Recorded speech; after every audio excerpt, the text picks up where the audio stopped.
Vice President Shettima says federal government committed to improvement in ENT treatment. Plus, Russian delegation in Istanbul for Russia-Ukraine talks. We'll bring you details of these stories and more in a moment.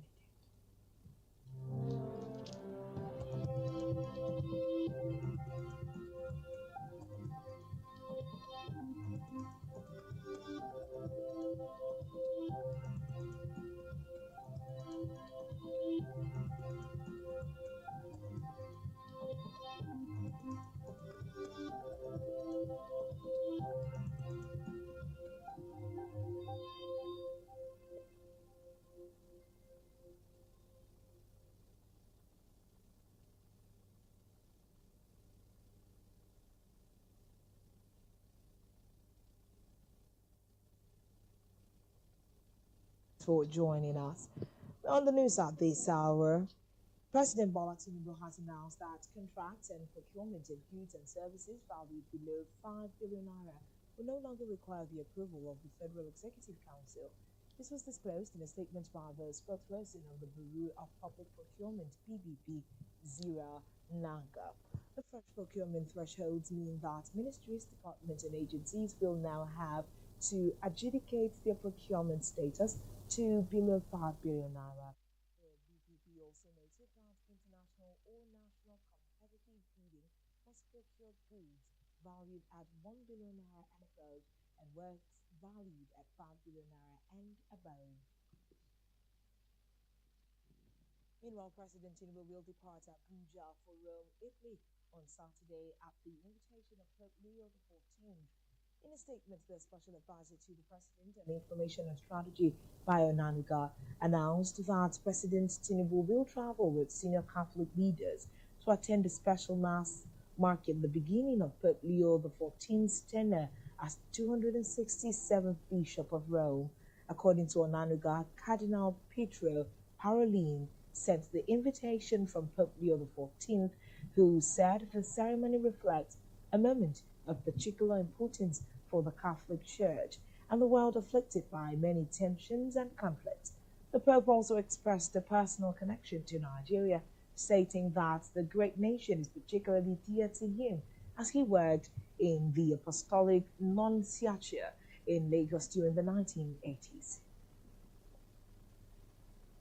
In the meantime, Vice President Kashim Shettima has restated the federal government's commitment to improving access to ear, nose, and throat ENT healthcare services across Nigeria. He called for urgent action to upgrade Nigeria's healthcare infrastructure with a specific focus on ENT care to address the rising cases of hearing loss and shortage of specialized medical personnel in the field. The Vice President stated this when he received a delegation from the Othorinolaryngology Society of Nigeria, led by its President Aliyu Godiya, on a courtesy visit to the presidential villa in Abuja. Shettima told the team that President Bola Tinubu was determined to tackle key challenges in the ENT sector, including inadequate infrastructure, lack of equipment, and a growing wave of medical brain drain. The Vice President acknowledged the critical shortage of ENT specialists nationwide, saying there may be up to 500 ENT surgeons in the country if immediate action is not taken. Now to the red chambers, where the Nigerian Senate has vowed to International Assembly cannot fold its hands watching economic sabotage and non-state actors carrying out heinous crimes against the country.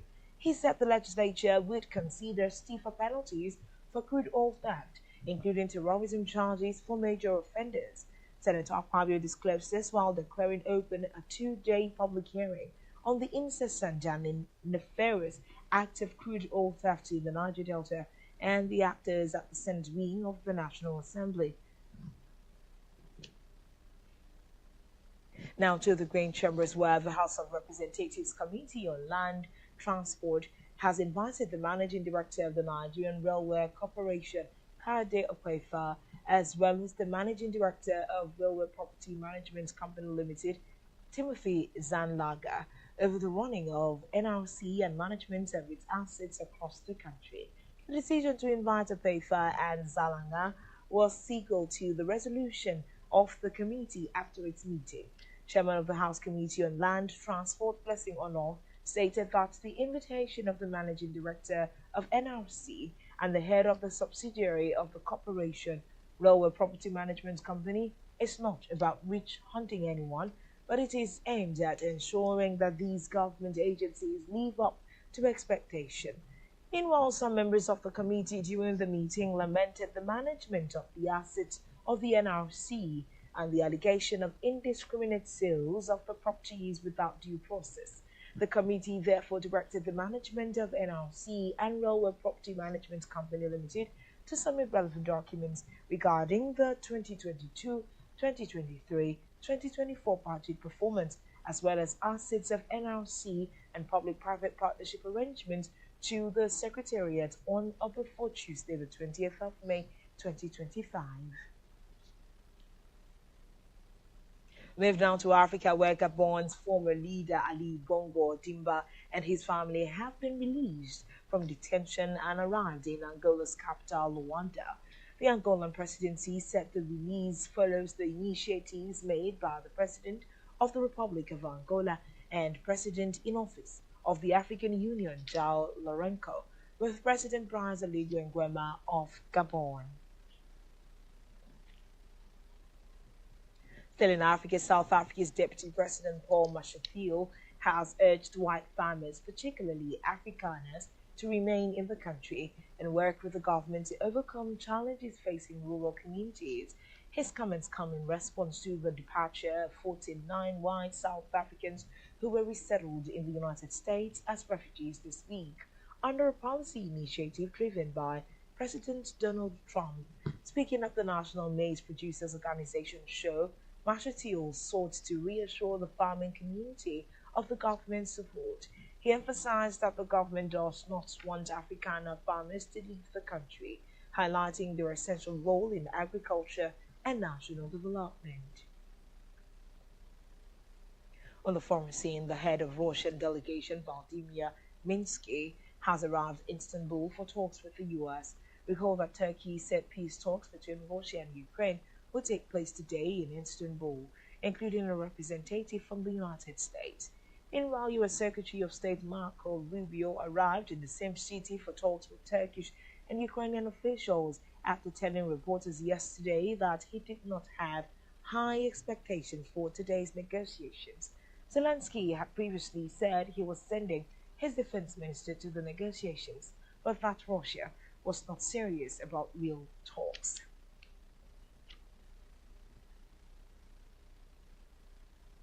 Still on the foreign scene, Ukrainian Air Force says it has lost another one of its Western-supplied F-16s, with the pilots reported to have ejected safely and rescued.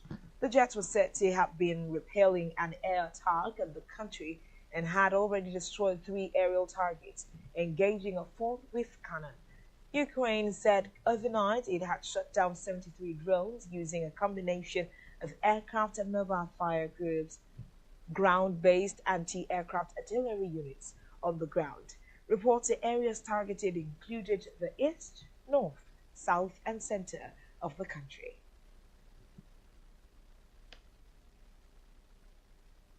Still to come in the news. Messi reacts as Barcelona win.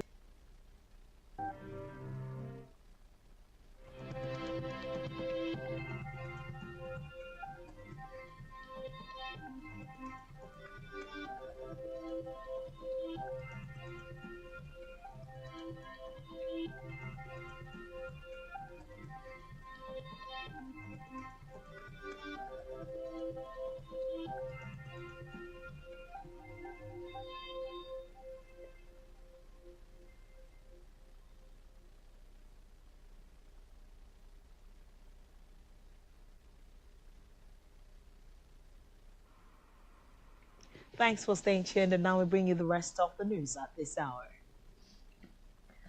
On our business news, the Bureau of Public Procurement has announced a comprehensive revision of public procurement thresholds for federal ministries, departments, and agencies, aimed at reducing bureaucratic delays and improving efficiency in contract awards. In a press statement by the head of public relations at the BPP, Zira Naga, the changes approved by President Bola Tinubu reflects Nigeria's current economic realities, including rising inflation and shifting market dynamics. Reports say the revised thresholds directly respond to rising inflation, shifting market dynamics, and the pressing need to reduce bureaucratic bottlenecks that impede timely contract awards and budget execution. Still in business, the National Bureau of Statistics has released its Consumer Price Index report for April 2025, revealing a slight easing in Nigeria's inflation rate compared to previous months and the same period last year. The headline inflation rate moderated to 23.71% year on year, marking a decline from 24.23% recorded in March 2025 and a sharp reduction from 33.69% in April 2024. On a month-on-month basis, the inflation rate dropped sharply to 1.86% in April 2025, down from 3.90% in March, indicating a slow rate of price increases across consumer goods and services during the month.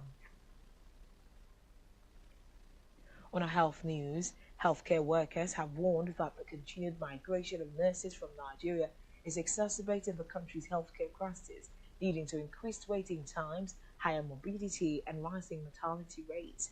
Fear concerns follow a statement by the active World Health Organization Regional Director for Africa, Dr. Chikwe Ihegbuasu, who noted that 42% of nurses in Africa had expressed intentions to emigrate. According to the latest report by the UK's Nursing and Midwifery Council, no fewer than 14,850 Nigerian trained nurses and midwives have been licensed to practice in the United Kingdom from 2017 to September 2024. Now to sports news, where former Barcelona captain Lionel Messi has congratulated his old club for winning the La Liga title this 2024-2025 season. The Inter Miami forward reposted a picture from Barcelona's official account celebrating the La Liga trophy on Instagram. Messi left Barcelona for Paris Saint-Germain in 2021 after his contract with the club expired. Reports that Barcelona secured the La Liga title this season for the 28th time in its history. Still in sport, a court in Rio de Janeiro has ordered the dismissal of Brazilian Football Federation ahead of Enaldo Rodrigues citing problems in his employment agreement. Rodrigues had already been temporarily suspended in 2023 after a court found irregularities with his 2022 election, but was reinstated on orders of a Supreme Court judge after FIFA threatened sanctions against Brazilian football. The judge ruled that an employment agreement between Rodrigues and the Brazilian Football Confederation was null and void. Meanwhile, FIFA and the South American Football Confederation, CONMEBOL, have refused to accept Rodrigues' 2023 ouster, warning the CBF it could be barred from international competitions if it allowed external interference in its affairs. On our entertainment news, Afrobeat superstar Davido has revealed an unexpected passion outside music, noting that he enjoys journalism. In a recent interview, the Afrobeat maestro spoke on the intensity of promoting his latest album, sharing his genuine interest in media rounds and conversation. Davido explained that while not all artists enjoy the spotlight beyond music, for him, it is an extension of his craft.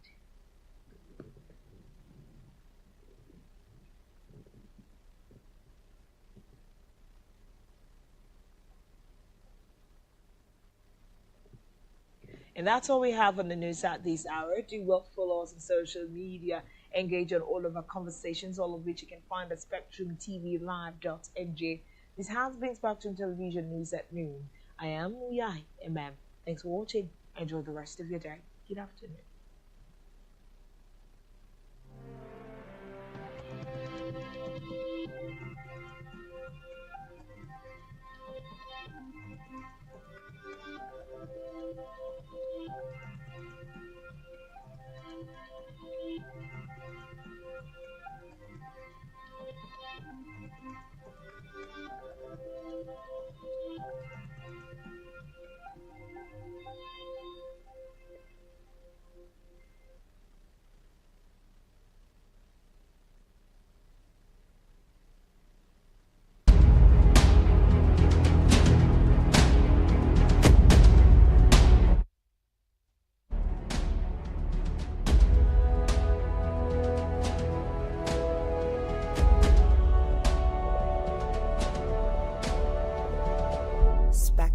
TV, broadening your horizon.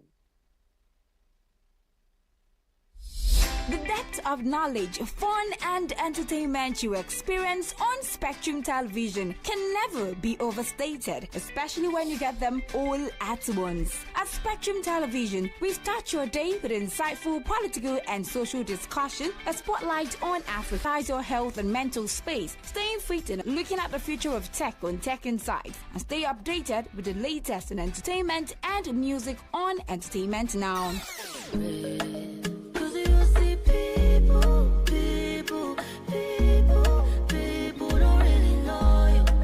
Carefully crafted content is designed to broaden your horizons and keep you informed and entertained. You won't want to miss a minute. Killer, shall we